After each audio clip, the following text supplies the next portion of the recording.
Hello weavers, നമുക്കിന്ന് നല്ലൊരു 4 മണി പലഹാരം ഉണ്ടാക്കാം. ഇതൊക്കെ പണ്ടത്തെ അമ്മമാരെ പണ്ട് കാലത്തെ ആൾക്കാരൊക്കെ ഉണ്ടാക്കുന്ന ഒരു ദോശയാണിത്. അതെങ്ങനെയാണ് ഉണ്ടാക്കുന്നതെന്ന് നമുക്ക് നോക്കാം. അതിന് വേണ്ട ഇൻഗ്രീഡിയൻസ് എന്തെല്ലാമാണെന്ന് വെച്ചാൽ, ഞാൻ ഒരു ഗ്ലാസ് ഇതിനൊരു 3/4 ഗ്ലാസ് അരി പച്ചരി വെള്ളത്തിലിട്ട് കുതിർത്തെടുത്താണിത്. കഴുകിയെടുത്ത് കുതിർത്തെടുത്താണിത്. പിന്നെ അതിലേക്ക് വേണ്ട ഒരു 3-4 സ്പൂൺ നാളികേരം വേണം. പിന്നെ ഉപ്പ് ആവശ്യത്തിന്, ജീരകം 1 സ്പൂൺ എടുക്കണം.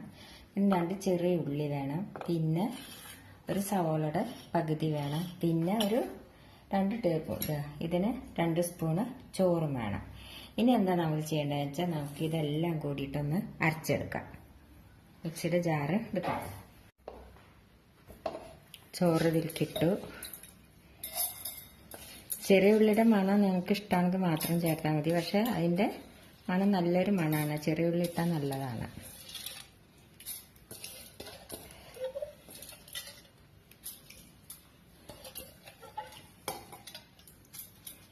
ഇത് നമുക്കൊന്ന് അരച്ചെടുക്കാം. അരി നല്ലപോലെ അരഞ്ഞിട്ടില്ല, ഒരു പകുതി അരവായിട്ടുള്ളൂ. ഇനി അതിലേക്ക് നമുക്ക് ഈ നാളികേരം ഇട്ട് കൊടുക്കാം. നാളികേരം, ഉപ്പ്, ജീരകം,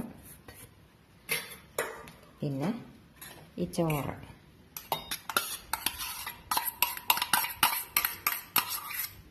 പിന്നെ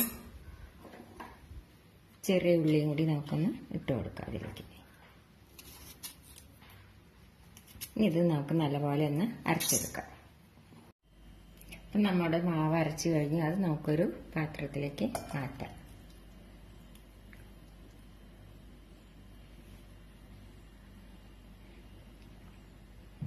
ഇത് നമുക്ക് ഒരു 2 മണിക്കൂർ അടച്ചു വയ്ക്കാം. എന്നിട്ട് നമുക്കിത് എങ്ങനെയാണ് ഉണ്ടാക്കുന്നത് നോക്കാം. അപ്പം നിങ്ങൾ വിചാരിക്കും ഈ സവോള എന്തിനാണെന്നുള്ളത്. നമുക്ക് ഈ സവോള ഇത് ഉണ്ടാക്കുന്ന സമയത്ത് ഇതിലേക്ക് മുറിച്ചിടാനാണ്. അത് നമുക്ക് ഉണ്ടാക്കുന്ന സമയത്ത് ഞാൻ കാണിച്ചു തരാം. അപ്പം മാവ് അരച്ച് വെച്ചിട്ട് 2 മണിക്കൂറായി. ഇനി എന്താ നമ്മൾ ചെയ്യേണ്ടതെന്ന് വെച്ചാൽ, ഈ സവോള ചെറുതായി അരിഞ്ഞത് നമുക്കിതിലേക്ക് ഇട്ട് കൊടുക്കാം. ഇതൊന്ന് മിക്സ് ചെയ്യാം. നമുക്ക് 2 കരിവേപ്പിൻ്റെ ഇലയും കൂടി ഇതിലേക്ക് അരിഞ്ഞിട്ട് ഇട്ട് കൊടുക്കാം.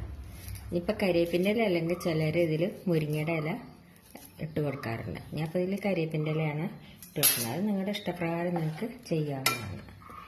ഇനി എന്താ ചെയ്യേണ്ടതെന്ന് വെച്ചാൽ, ഒരു ചീനച്ചട്ടി അടുപ്പത്ത് വെച്ചു. ചീനച്ചട്ടി ഞാൻ ചൂടാവട്ടെ.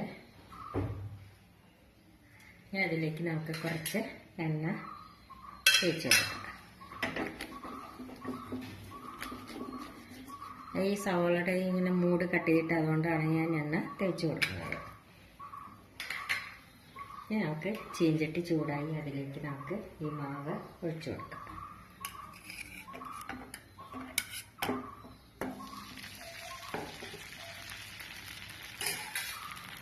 ഇത് നിങ്ങൾക്ക് വേണമെങ്കിൽ ദോശച്ചട്ടിയിൽ ഉണ്ടാക്കാവുന്നതാണ്. പക്ഷെ പണ്ടൊക്കെ നമ്മൾ ഇങ്ങനെയാണ് ഉണ്ടാക്കാറ്.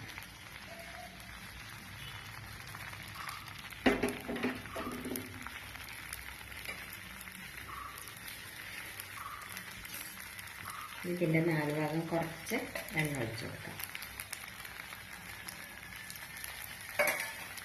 ഇതൊന്ന് അടച്ച് വയ്ക്കാം. തീയൊന്ന് സിമ്മിലാക്കിയിട്ട് വരണം വയ്ക്കാം. ഇനി നമുക്കിതൊന്ന് മറച്ചിട്ട് കൊടുക്കാം. കണ്ടില്ലേ, 4 സൈഡ് ഇങ്ങനെ വിട്ടു പോരുന്നുണ്ട്.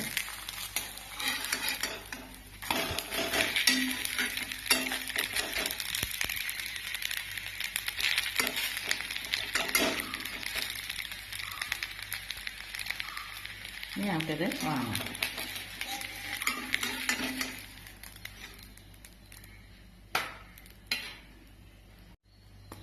ഇനി ഞാൻ വരണമൊക്കെ നമുക്ക് ഉണ്ടാക്കി കാണാം. ഈ ഉള്ളി ഇങ്ങനെ കടിക്കുമ്പോൾ നല്ല ടേസ്റ്റാണത് കഴിക്കാനായിട്ട്.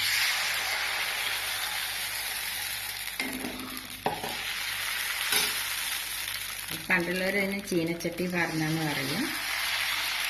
ഇങ്ങനെ ഓരോ പേരിലെന്ത് പറയുന്നതാണ്.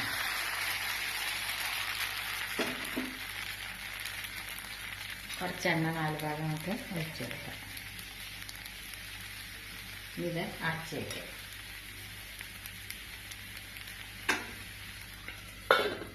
ഇനി നമുക്കിത് തുറന്ന് നോക്കാം. ഇതിനെ നമുക്ക് ഒന്ന് മറിച്ചിട്ട് കൊടുക്കാം.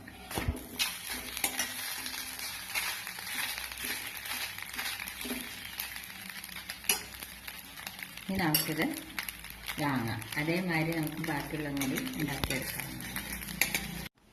ഇപ്പം നമ്മുടെ നല്ല 4 മണി പലഹാരമായ ഉപ്പ് ദോശ അല്ലെങ്കിൽ ചീഞ്ചട്ടി പാറ, അങ്ങനെ രണ്ടും ഇതിന് പറയും, റെഡിയായി. ഇത് നമുക്ക് ചട്നി വെറുതെ കഴിക്കാനും നല്ലതാണ്, ചട്നിയുടെ കൂടെ കഴിക്കാനും നല്ലതാണ്. ഇതിപ്പോൾ തലേദിവസം അരച്ചിട്ട് പിന്നെ 2 മണിക്കൂർ വെളിയിൽ വെച്ച് ഫ്രിഡ്ജിൽ വെച്ചിട്ട് രാവിലെ എടുത്തുണ്ടാക്കാനും നല്ലതാണ്. ഇതെല്ലാവരും ട്രൈ ചെയ്ത് നോക്കും. നല്ല ഇഷ്ടപ്പെടുകയാണെങ്കിൽ ലൈക്ക് ചെയ്യാനും ഷെയർ ചെയ്യാനും സബ്സ്ക്രൈബ് ചെയ്യാനും മറക്കരുത്. താങ്ക്